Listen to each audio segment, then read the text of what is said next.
Today, I'm going to give you an in-depth guide to the skill tree in college football 26 and how to build a coach that develops phenomenal players. Going step by step through the strategy, and the first thing you're going to do is pick tactician or motivator. You want these to be unlocked from the beginning so you don't have to spend 30 coaching points unlocking one or the other if you start with recruiter, because we're going to need architect and it requires you have both.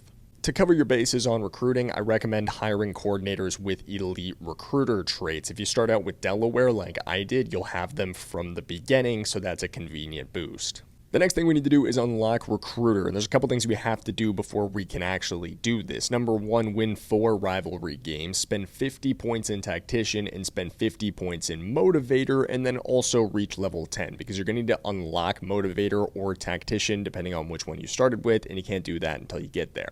In terms of how we're going to spend in motivator and tactician, starting with motivator, pick positions you really want to excel in and get all the way to tier 3. I think tier 4 is significantly less important, wouldn't waste too many points on it early on, but you want the offseason training boost and you want the interest boost for future recruits when a current QB hits their skill cap.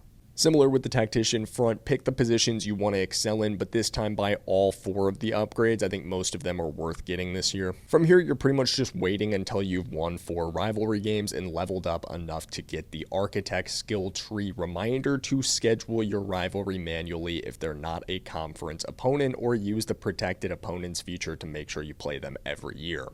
Once you've won your 4 rivalry games and unlocked the architect skill tree, we can really get down to business, though. The first 2 tiers of this are really nice. You get XP bonuses, but what we're really after are tiers 3 and 4, which allow us to have a chance to increase our skill caps every time positions level up or every time we win a conference or national championship, and I cannot tell you how huge that is. And with those architect upgrades, you're going to quickly notice your player cards start to look more and more like this. Tons of wide open space for upgrades as they remove their skill caps.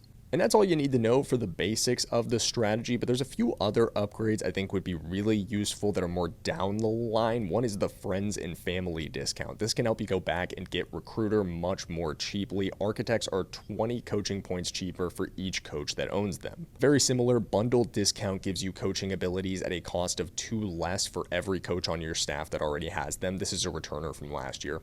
And also in that CEO tree, this one I love, Gains Getter, increases the chance that a player upgrades their dev trait. I don't know exactly what the chance is of that. I haven't unlocked it yet, but definitely seems like a fun one to experiment with and further the growth. If this guide helped you, drop a like and a follow, and let me know in the comments what else you guys want guides on.